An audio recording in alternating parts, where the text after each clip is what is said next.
10 true stories of the dumbest ways people died. Told fast, clean, and zero gore. Names blurred, lessons loud. We roast the choices, not the people. Buckle up because every case ends with the same question. Why did nobody hit pause? 1. Everyone loves that one epic wedding photo. The cliff, the view, the dress catching wind like a sail. It looks amazing on a screen because you can't feel the rain or the slick rock under your shoes. This couple wanted the hero shot.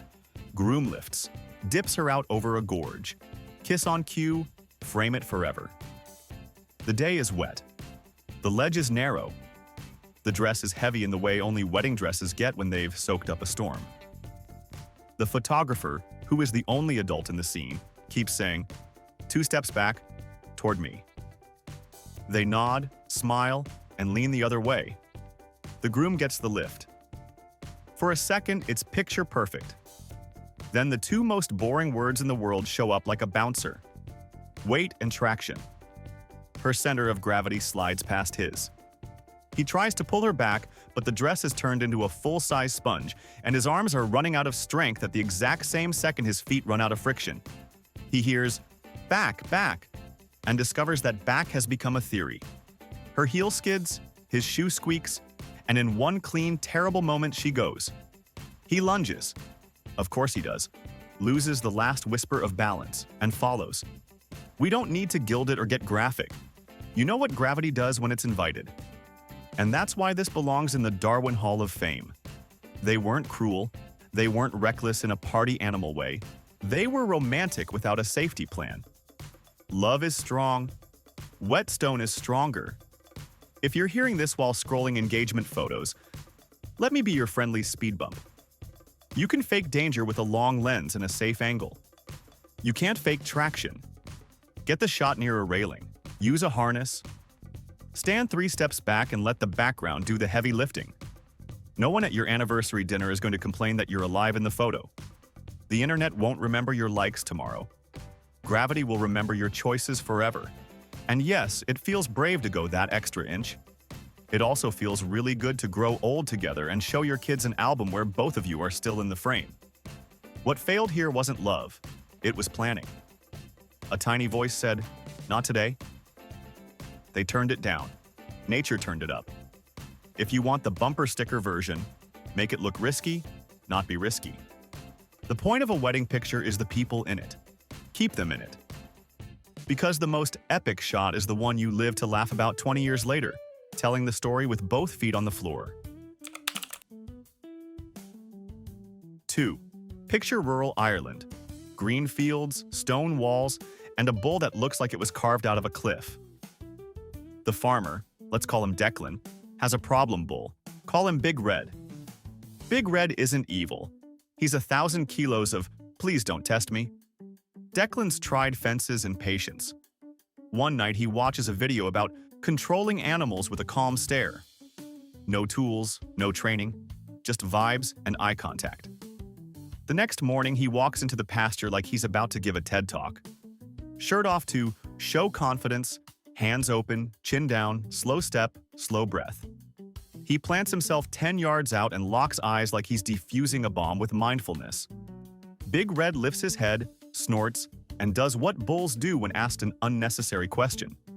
He lowers his forehead and measures the distance. There's a tiny moment here where the smart move is retreat.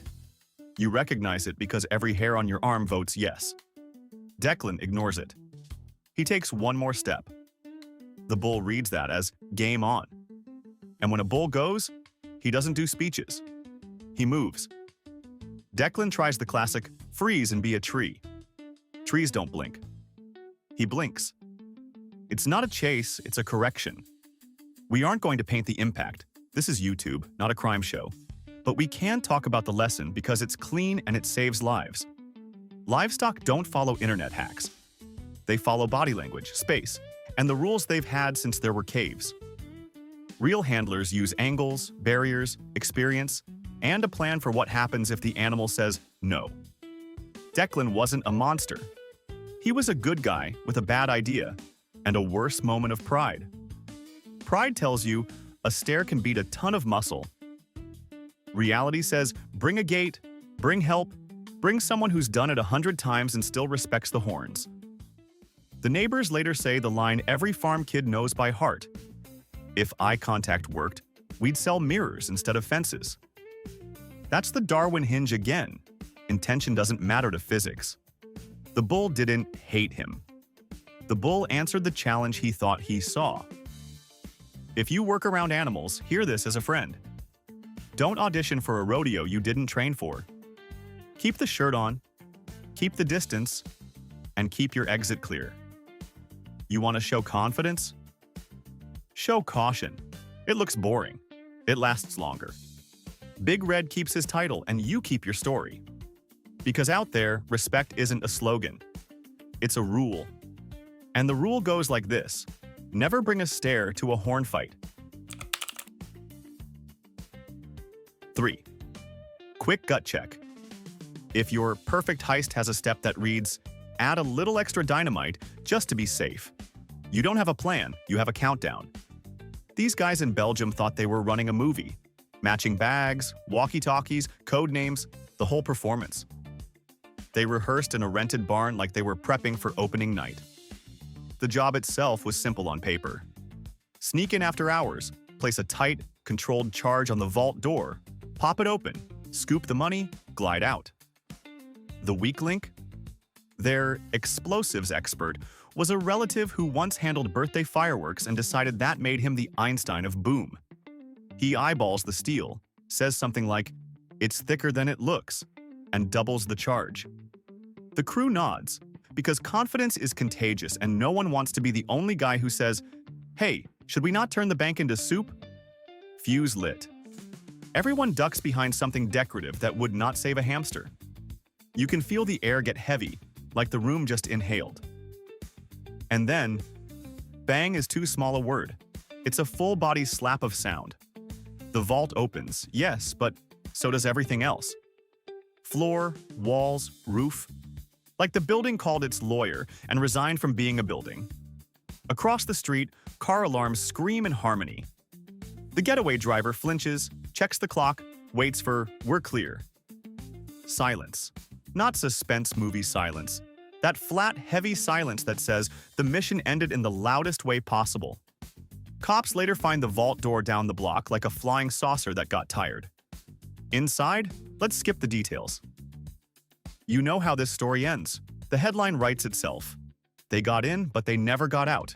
Here's the part I want you to hear because it's the whole Darwin lesson in one breath. Real explosives don't care about swagger, sunglasses, or how cool your walk looks on camera. They care about numbers, charge, distance, thickness, containment. If you guess, the math gets even. Every time. You want to beat a vault? Hire an actual pro, use the right amount, and maybe don't set up a surprise demolition in a multi-story building you're still standing inside. These guys weren't stupid in the cartoon sense. They were confident past the point of reality. That's the trap. You plan for the win, forget to respect the small line between controlled and catastrophic, and physics collects the bill.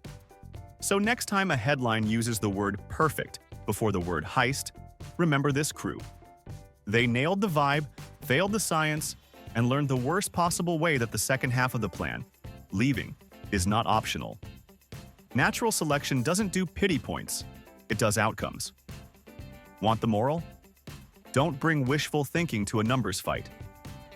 And if the smartest guy in the room is the one wearing a leather jacket and calling himself Boom, go home, eat a waffle, and let the building keep its day job.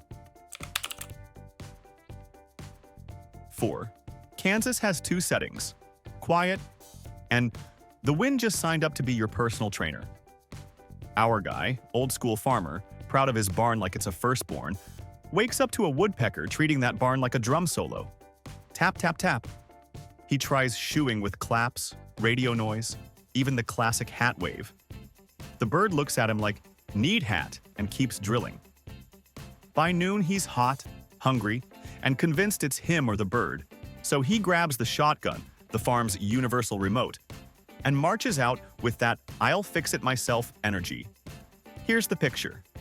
Tiny target, big sky, dry field, and a thick, humming high-tension line sagging along the property like a do not touch sign you've seen since childhood.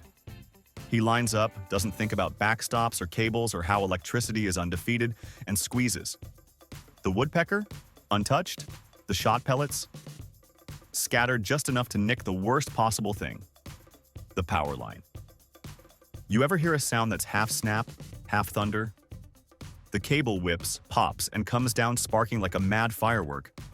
It kisses the barn roof, which is dry as cornflakes, and in about 2 heartbeats the old boards are a torch. Wind says, "My turn," and sends embers cartwheeling across the stubble. The field lights up like a fuse. He tries the hose, the shovel, the "please not the house," but a downed live line doesn't negotiate. Neighbors spot the column of smoke and sprint with extinguishers. Someone yells to stay back, because electricity will reach out and make its point. By the time firefighters roll in, we're past "small mistake" and deep in "how did this get so big so fast?" The bird? Long gone. Probably tapping on someone else's siding, telling its buddies about the wild show it saw. We won't dwell on the aftermath. You already see it. Blackened beams, singed pasture, a man staring at the place he built with hands that suddenly feel very, very small. Insurance will ask the question it always asks. What started it? And he'll have to say it out loud. That's the Darwin sting here. It's not malice, it's escalation. A nuisance became a fire because the tool didn't match the job. You handle woodpeckers with patch kits, deterrent tape, maybe a wildlife officer, not a scattershot near a live wire in a dry wind. Out here, you don't just think, "Can I hit it?" You think, "What's behind it? What's around it? What happens if I miss?" The lesson's short and worth memorizing. Solve small problems small. Respect the lines that hum. And if the fix in your hand can burn down everything you love, put it down, walk back inside, and call someone who does this every day. The bird flies away. The bill lands on you. 5. In parts of India, monkeys are not background animals. They're little parkour experts with opinions about your fruit. Our man loved his mangoes the way kids love summer. He watered them, bragged about them, planned to gift the sweetest ones to his relatives. The local macaques. They held nightly tasting panels. After one particularly rude harvest, half-chewed mangoes on the ground like tiny crime scenes, he snapped. He built a trap the old-fashioned way. Heavy box, propping stick, tripwire tied to a stake. Drop the box, catch the thief, lecture it about boundaries, maybe relocate it. He tested the balance, felt proud, and went to bed picturing a respectful troop of monkeys filing a complaint with management. Then came the morning. Sleepy, barefoot, cup of tea in one hand, he wandered into his yard the way you always do on your own land, on autopilot. The trap was still set, the box still hovering, the wire still stretched low across the path he'd walked 1,000 times. He didn't see it. He wasn't thinking, "Booby trap." He was thinking, "How ripe are those top branches?" One step. A toe hooks the line. There's a soft ping, the kind that's over before your brain says, "What was?" and gravity clocks in. That box wasn't cardboard. It was serious. Thick wood and a counterweight, he'd added. Just to be sure, it drops like a closing door you can't outrun. We're not doing gore, we don't need to. The point lands without it. The trap works perfectly on the only creature guaranteed to cross that yard early, every day. Him. Neighbors find the scene. The monkeys, untrapped, watch from the wall with that eerie, curious stillness animals get when the energy goes wrong. Everyone asks the same stunned question. Why? And the answer is so ordinary it hurts. He forgot. He set a real hazard on his own path, then lived like it wasn't there. That's the Darwin twist. Intention doesn't get a vote. You can mean care for my trees and still design a device with a 1-inch margin for error and place it where you drink your tea. Wild animal problems make people do wild things. Poisons, snares, angry shouts at the sky. But every professional will tell you the same 3 words. Mark it, fence it, plan it. Put danger where you won't step. Label it. Disable it before you sleep. Or skip the homebrew altogether and call wildlife control. If your trap is heavy enough to knock out a thief, it's heavy enough to end the wrong story in 1 second. The monkeys didn't change, the strategy did. So here's the friendly version of the moral taped to your fridge. Protect your fruit, not your pride. Build systems that fail safe for the person who pays the mortgage, because the only creature that knows your routines better than a monkey is you, and you're the one you need to keep out from under the box. 6. There's a special kind of overconfidence that shows up when a new gadget lands and your buddies are around.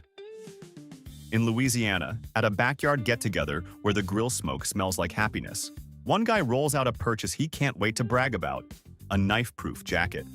He taps the label, reads the marketing copy, does that head tilt like he's the regional manager of physics. Someone says, "Cool, how does it work?" And instead of answering with lab tests and moving on, he declares a live demo. Public, immediate, no second thoughts. "Stab me," he tells a friend. You can almost hear the universe clear its throat. The friend hesitates. Nobody actually wants to do this. The group laughs nervously. Our guy doubles down. "Right here, we'll prove it." Here's what's true about protective gear.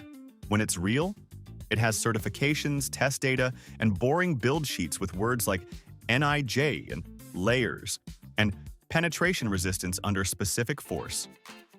What it doesn't have is an instruction that says, hand your buddy a sharp kitchen knife and ask him to go for it. They square up anyway.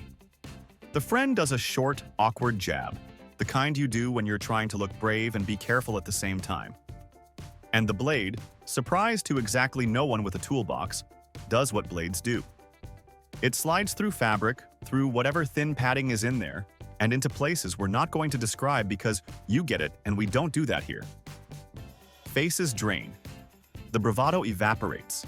People sprint, phones come out for the worst reason, and all the air is suddenly sirens and regret. No villain, just a terrible idea meeting reality at full speed. That's why this belongs in the Darwin Awards textbook. The test ignored the only rule that matters. Don't test lethal failure modes with your actual body. You want to know if a jacket stops a blade? You hang it on a dummy, you use standardized force, you let experts who like clipboards and eye protection handle it. You don't outsource quality control to a backyard and a friend who will replay that minute in his head for the rest of his life. Let's park the jokes for 1 second and underline the lesson so it sticks. Gear is not confidence. Labels aren't armor. If the proof you need involves a pointy object and a vital organ, you're not proving the product. You're gambling with the only irreplaceable thing you own. That jacket didn't fail spectacularly. The plan did. The safest demo is the one where everyone goes home rolling their eyes at how boring it was. Next time you're tempted to show off, keep it simple. Read the manual, respect the what if, and leave the stabbing to lab rigs and ballistic gel. If you need a punchline, here's one that won't haunt your friends. It said knife-resistant, not friend-proof. That laugh's worth a lot more than the one you never get to hear. 7. Picture a weekday afternoon in Belgium, the kind where you swing by the automatic car wash because your sedan looks like it's been living under a flock of pigeons. Our guy rolls up, swipes his card, and the machine blinks that lovely message, payment error. He tries again. Same message. Again. Now he's boiled. He leans out, mutters at the reader, taps it like an old TV, and the gate still won't lift. Rational option. Back out, try another wash, or, wild idea, ask for help. His option. Fine. I'll put the car on the track myself. He throws it in neutral, pops the door, and stomps around to the trunk like he's about to move a sofa by sheer irritation. The conveyor is already humming. These things don't wait for your mood. And the floor is wet, slick, and loaded with rollers that only respect physics. He plants both hands on the bumper, legs in a half squat he hasn't rehearsed since high school gym, and starts pushing, grunting, shoulders shaking. The car inches forward. He feels vindicated. Look at that, the track has accepted the car. In the same breath, his right foot slides off the wet concrete and onto the moving belt. The rubber grabs his shoe like a hungry escalator. He flails, tries to jump back, but the first jerk twists his leg, the second yanks him down, and he folds at the hips like a deck chair. There's that instant, half a heartbeat, where he thinks he can hop free. Then the track does what the track does. It drags what it can grab. He drops, and the car, his car, the one he's been shoving, becomes a very slow, very dumb, very heavy accomplice. The wheels roll. The brushes ahead are spinning. The water arcs hiss like snakes, and there's no big red emergency button anywhere his hands can reach from the ground. The friend filming? There is no friend. That's the point. When you stage solo hero moves, you get solo consequences. No attendance, no quick stop, just a conveyor that thinks everything in front of it is a dirty fender. We're not going to paint the aftermath. You're already wincing. What matters is the chain of tiny decisions that turned an annoying card reader into a fatal physics demo. He decided a payment hiccup was an insult. He decided rules and safety signs were suggestions.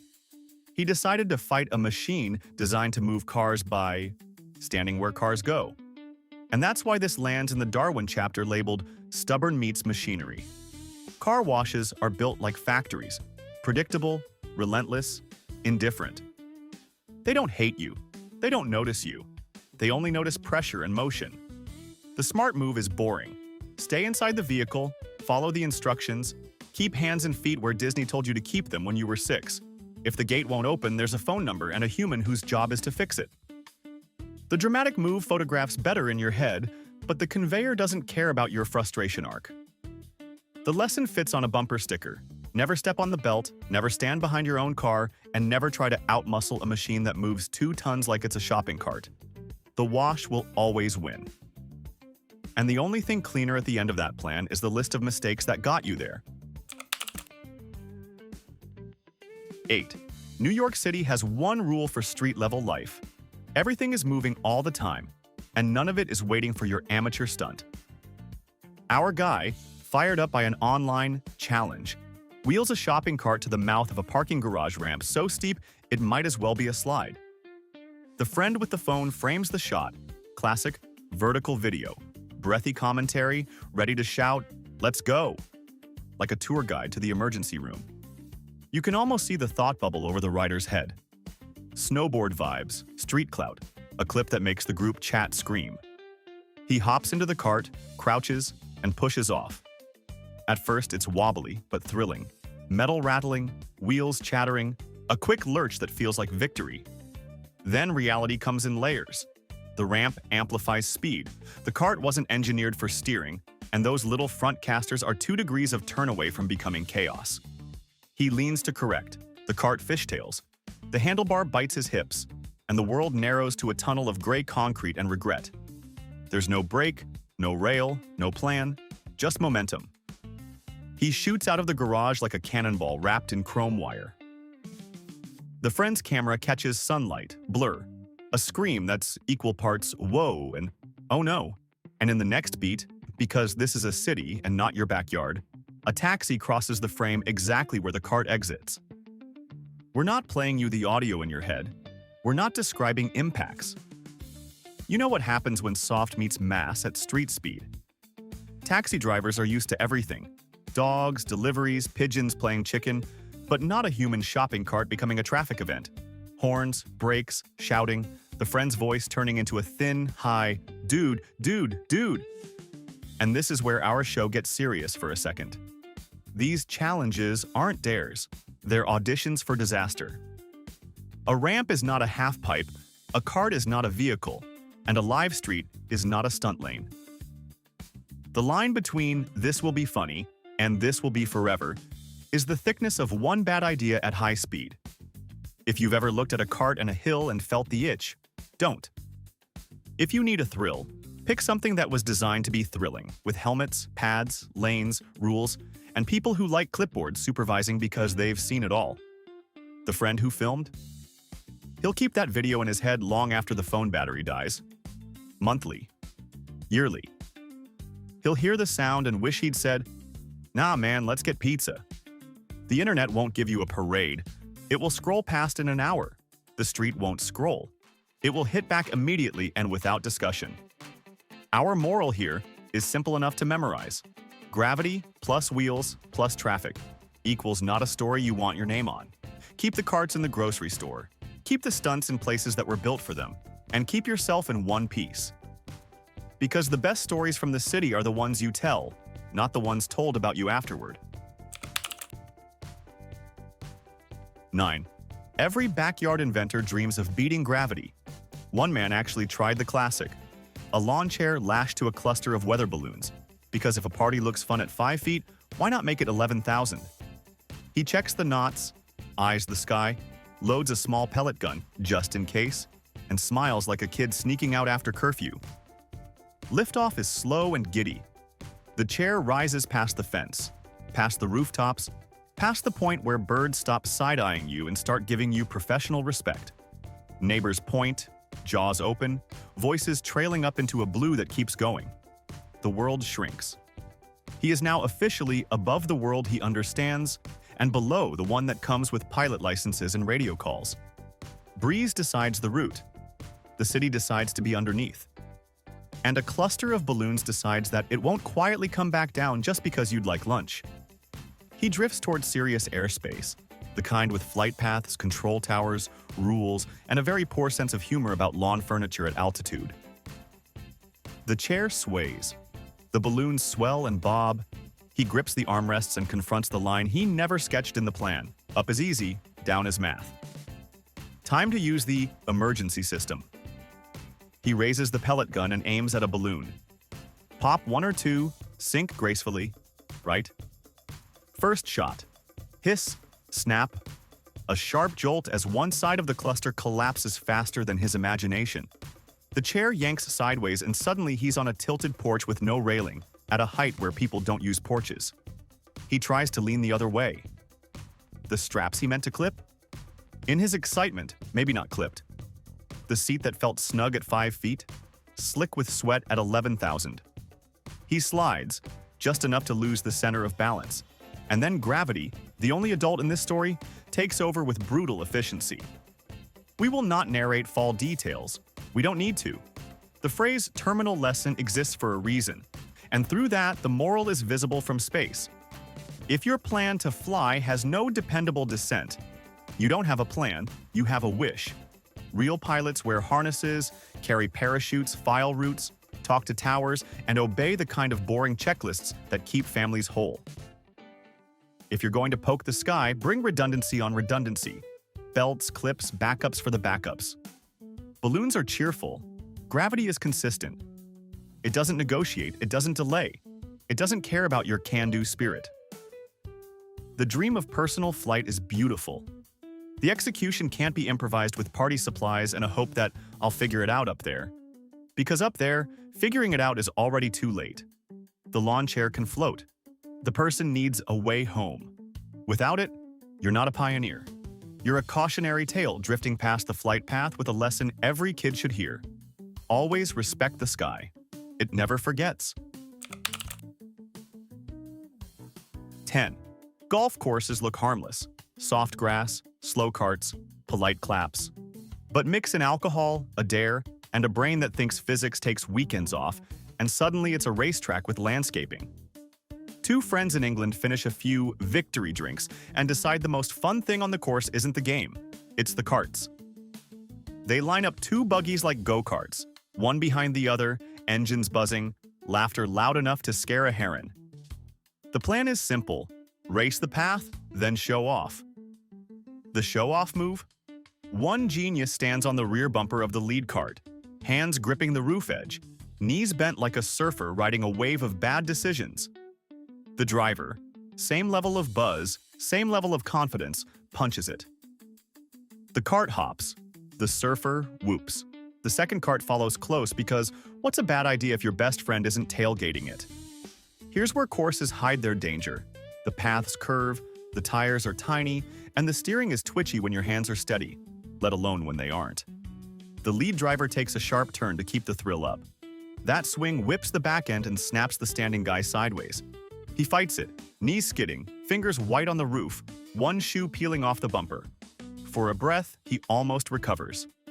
Then the wheel jounces over a seam, the cart yaws, and his center of gravity exits the chat. He tumbles off the bumper and lands exactly where no one should ever land. On the path of the second cart, which is too close and too fast for the driver to do anything but shout. We don't do gore. We don't need to. The image is enough to turn down the music in your head. Staff and friends run. The mood flips from party to panic, and the course, this quiet, tidy patch of England, suddenly feels like the worst place for a stunt. That's the Darwin through line. Vehicles plus ego plus alcohol equals a math problem you cannot solve with balance tricks. Golf carts are not toys. They're light little machines that tip easily, stop slowly, and don't care that you think you're on a surf break. The sober version of this night is boring and beautiful.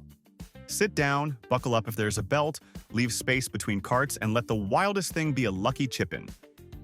The drunk version turns gravity into a referee you can't argue with. And if you're thinking, we've done this 100 times, that's the trap. Luck isn't a safety plan. It's a tab that eventually gets collected. The friend who was driving the second cart will replay that corner forever, wishing he'd backed off 10 yards or said, "Nah, mate, hop in." The course marshal will write a report with sentences that start with, "following consumption of alcohol," and end with a list no one wants to read. Here's your magnet on the fridge moral. Ride the cart like it was meant to be ridden. Never stand on it. And never ever turn playtime into traffic. The point of golf nights is the story you tell in the clubhouse, not the silence after a siren. Hot take time. Pick one case that isn't dumb, but pure tragedy. Defend it in one brutal sentence. I'll pin the spiciest and clap back next episode. If this saved you a future headline, subscribe and drop a like. Got a local case? Tease it below. Receipts get featured.